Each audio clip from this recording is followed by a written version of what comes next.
Eh, jadi nanti yang akan saya sampaikan yaitu pertama, mengapa kita penting perlunya untuk membuat suatu pertanyaan review, kemudian apa saja komponen-komponen di pertanyaan review. Ini sebenarnya tidak berbeda dengan pertanyaan penelitian. Ya, ini slide ini yang pertama, membuat pertanyaan review itu merupakan langkah pertama yang penting karena akan mengguide kita untuk mau bagaimana, mau penelitian-penelitian apa saja yang akan kita ikut sertakan dalam review ini. Kemudian pertanyaan review ini juga akan menentukan bagaimana kita akan melakukan strategi untuk searching literatur. Dan selanjutnya juga dari pertanyaan penelitian ini tentunya ini akan berpengaruh data-data apa saja yang harus saya kumpulkan dan bagaimana saya menganalisisnya. Kemudian kita pertanyaan review ini harus dipikirkan baik-baik. Jangan tergesa-gesa pengen segera mengumpulkan penelitian-penelitian. Karena kalau tidak bagus pertanyaan reviewnya terjadi bias. Di poin yang terakhir ini, discuss with your CRG if changing your proposed question. Ini adalah khusus kalau kita mau menulis review untuk Cochrane. Jadi di Cochrane itu ada grup-grupnya, di masing-masing grup itu ada koordinator research group. Dia ini akan sangat membantu kita dalam melakukan literatur searching dan sebagainya. Jadi kita punya konsultannya. Kalau ada apa-apa, kita diberi satu orang yang akan menjadi tempat bertanya kita. Ya. Kemudian bagaimana sebaiknya kita membuat suatu pertanyaan review itu, termasuk bagaimana sebenarnya kita membuat suatu topik untuk judul untuk S3 itu sebaiknya kita itu membuat suatu penelitian yang penting, yang mempunyai kalau bisa mempunyai hasilnya ini akan bisa membantu orang dalam membuat suatu keputusan, baik itu keputusan secara klinis, baik itu keputusan untuk program atau untuk pendekatan public health. Jadi ada bisa diimplementasikan. Dan kalau yang penelitiannya di bidang-bidang penelitian dasar, itu akan lebih baik lagi nanti kira-kira ini akan menyumbang ke implementasinya di klinis itu bagaimana, implementasinya di program atau public health itu bagaimana. Dan saya kira itu yang sudah tercakup dalam kuliah Prof. Rika tentang translational research. Yang selanjutnya dalam membuat review ini, kalau bisa kita membuat sesuatu yang perspektifnya itu internasional atau paling tidak regional lah. Seperti tadi yang saya usulkan ke Bu Agustina, Anda bikin tentang epidemiologi burden of obesity di Southeast Asia. Jangan cuma di Indonesia. Kalau di Indonesia bolehlah untuk tinjauan pustaka, tetapi untuk tujuan publikasi nanti mungkin kurang menjual gitu. Ya. Oke. Nah, selanjutnya dalam membuat suatu pertanyaan review itu sebaiknya pertanyaan kita yang sempit atau yang luas. Nah, masing-masing ada keuntungan dan kerugiannya. Kalau yang sempit itu kita mudah membuatnya, mudah menulisnya, dan bagi pembaca itu mudah untuk memahami pertanyaan penelitian kita. Tetapi kerugiannya karena dia terlalu sempit, terlalu spesifik, itu membutuhkan banyak review-review yang lain untuk menjawab satu permasalahan. Nanti akan saya tunjukkan contohnya. Sedangkan untuk pertanyaan review yang luas, itu dia keuntungannya dia komprehensif dan dia bisa diaplikasikan secara general, gitu, generalisable, langsung bisa ke bagaimana di masyarakat umum. Tetapi ya itu, dia lebih kompleks, kemudian karena dia general, subgroup efeknya mungkin jadi tidak jelas. Kemudian overview-nya itu mungkin dia lebih disukai ya untuk review-review yang pertanyaan penelitian yang apa namanya yang luas. Ini contohnya. Contohnya untuk kita lihat ini pertanyaan yang luas itu apa namanya topik kita bukan pertanyaan reviewnya, itu kita mau melihat intervensi untuk nyeri pada bahu. Intervensi nyeri bahu itu topik. Jadi topiknya itu luas sekali. Kalau pertanyaan penelitiannya mestinya bagaimana intervensi yang baik untuk nyeri bahu. Nah, pertanyaannya lebih sempit dari topik ini, kita bisa membreakdownnya menjadi injeksi steroid untuk nyeri bahu atau fisioterapi untuk nyeri bahu. Kalau kita hanya membuat secara luas, nanti intervensi secara umum itu mungkin akan ada beberapa intervensi yang tidak tidak tercakup dalam review itu. Sebaliknya kalau kita hanya menulis injeksi steroid untuk nyeri bahu, review ini hanya menjawab pertanyaan itu, tetapi dia tidak menjawab bagaimana dengan intervensi-intervensi yang lain. Jadi memang ada untung ruginya masing-masing pertanyaan review yang sempit dan pertanyaan review yang luas tadi. Nah, bagaimana kita menentukannya? Ini tergantung dari kemajuan penelitian yang ada.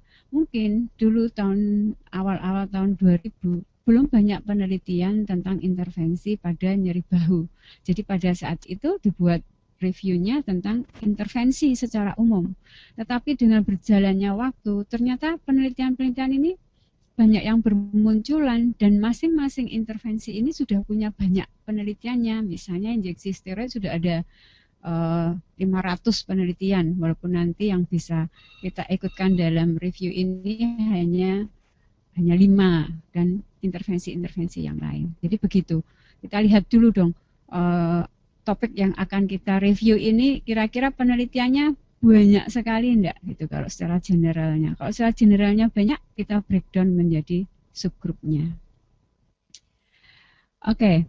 Komponennya apa saja komponen di pertanyaan review ini? Ini tidak berbeda dengan komponen pada pertanyaan penelitian.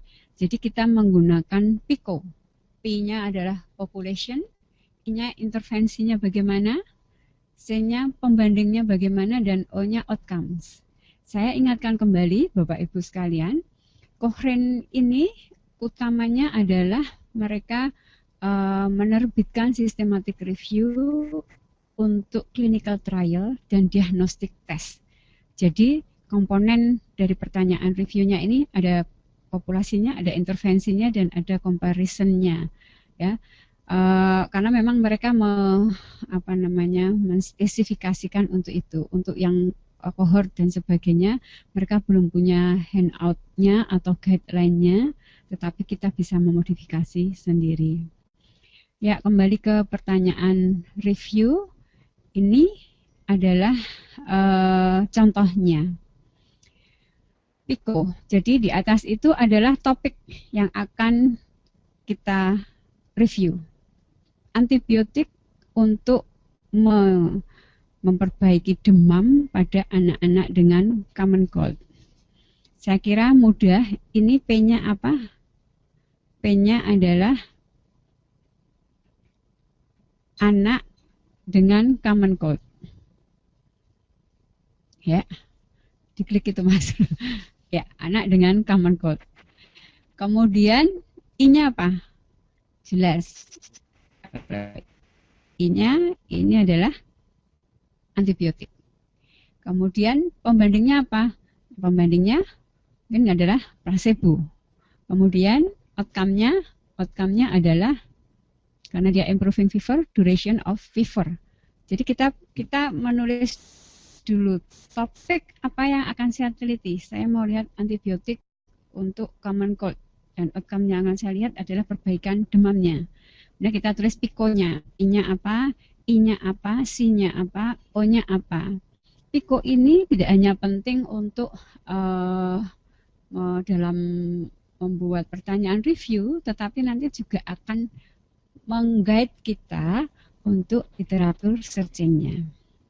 Setelah dari PICO ini kita akan membuat pertanyaan penelitiannya atau pertanyaan reviewnya.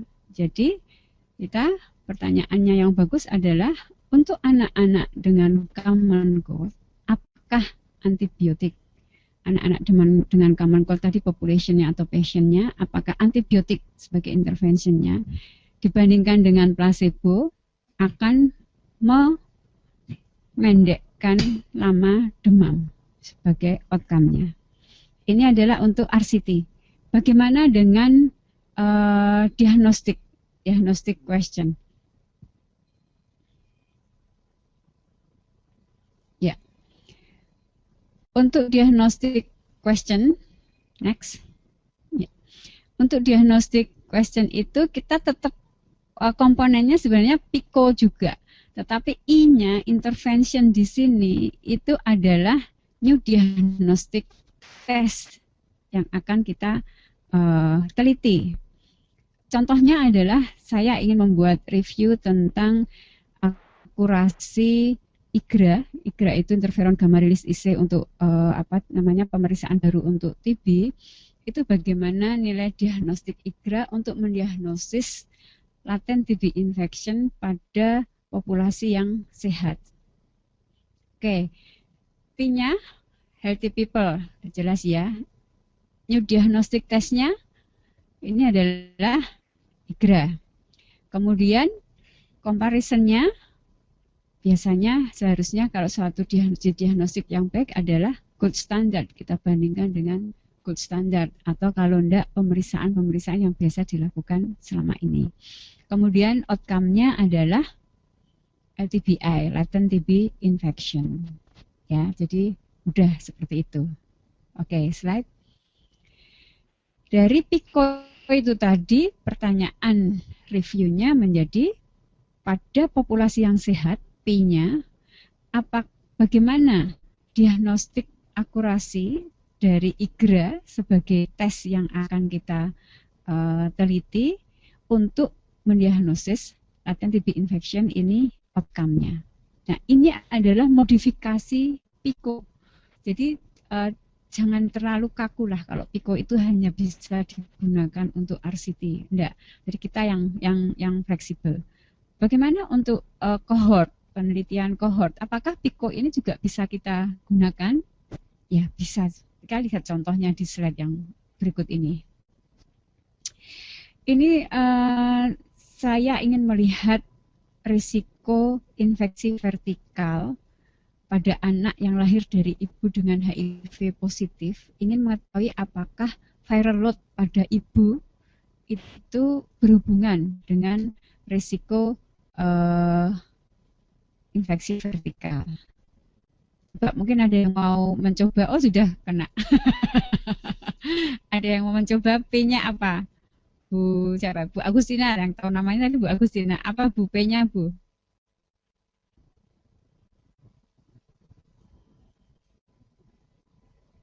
Silakan Bu Agustina, P-nya apa ini? Halo? Atau Bu Evi? Oh, Bu Evi tanda pendong. Bu Husnul Aini.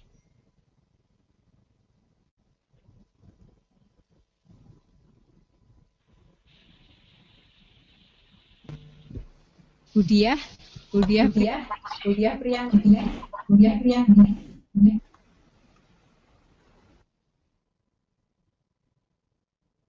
Monggo siapa saja yang mau menjawab? Tidak ada. Bu Rusmelia. Halo Bu Rusmelia, silahkan. P-nya apa ini?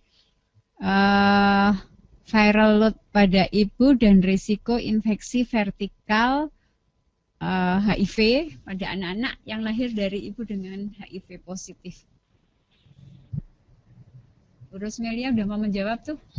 Oh Pak Gustiawati. Ya, halo. Mungkin P-nya maternal viral, Dok. P-nya maternal viral load. Iya. Ada yang lain?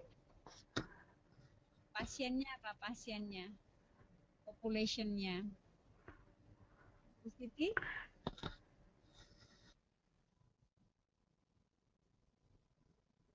Monggo Bu Siti apa? Maternal viral load dan risiko infeksi vertikal pada anak-anak yang lahir dari ibu dengan infeksi HIV.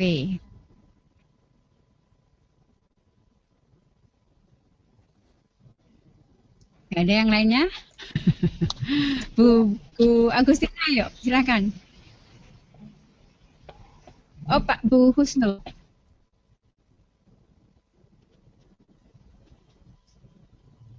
Oke, tidak apa-apa, kita kan diskusi nih.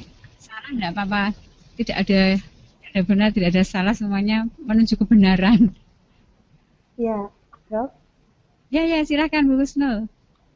Kalau saya mencoba, kalau misalnya dilihat dari P-nya itu pasiennya, di sini children atau anak-anak yang lahir dari ibu dengan HIV positif seperti itu. Jadi children-nya mengacu pada situnya. Kalau misalnya itu P-nya pasien gitu. Ya, populasinya P itu pasiennya atau populationnya, permasalahan yang akan kita ini. Ya, kita lihat P-nya apa tuh? P-nya adalah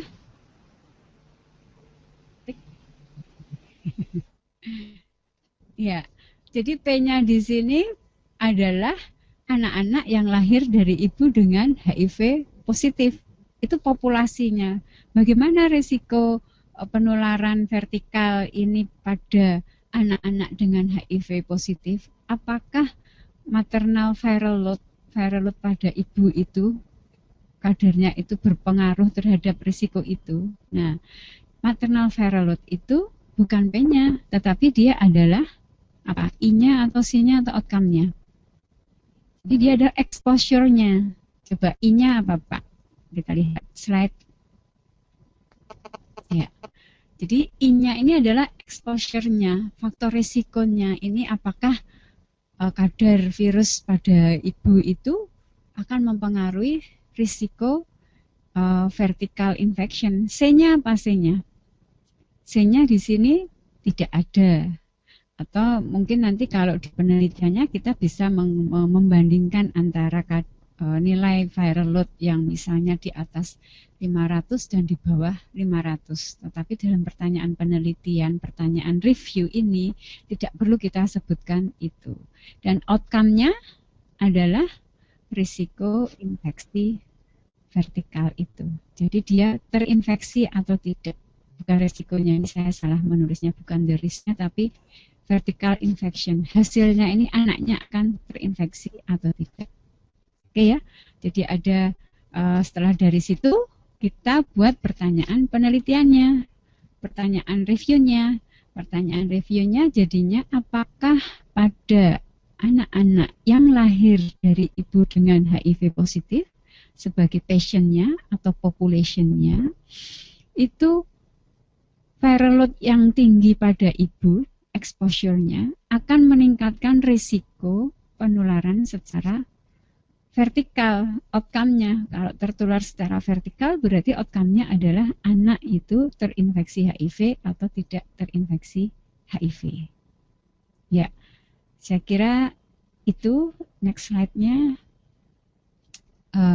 Sampai di sini ada pertanyaan sebelum kita mulai ke menentukan kriteria eligibility untuk penelitian-penelitian yang akan yang akan dimasukkan dalam review kita.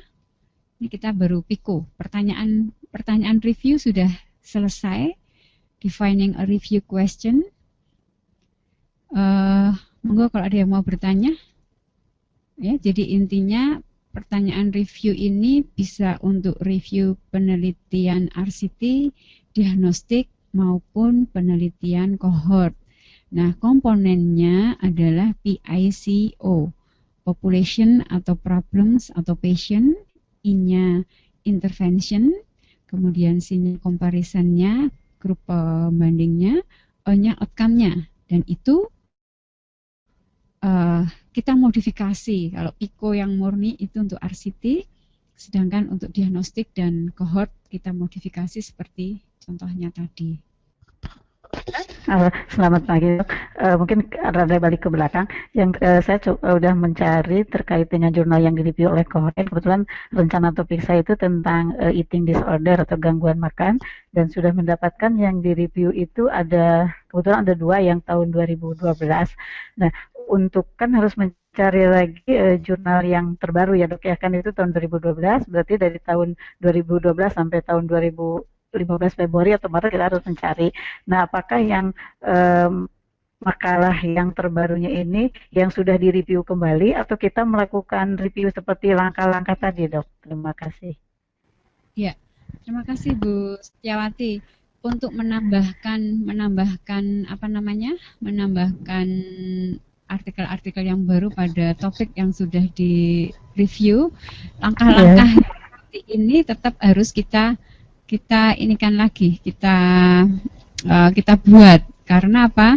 Karena nanti mendefinisikan pertanyaan review ini akan mengarahkan kita untuk yang poin yang kedua itu menentukan kriteria eligibility-nya. Kemudian poin yang keempat itu untuk searching, itu kita juga menggunakan PICO itu.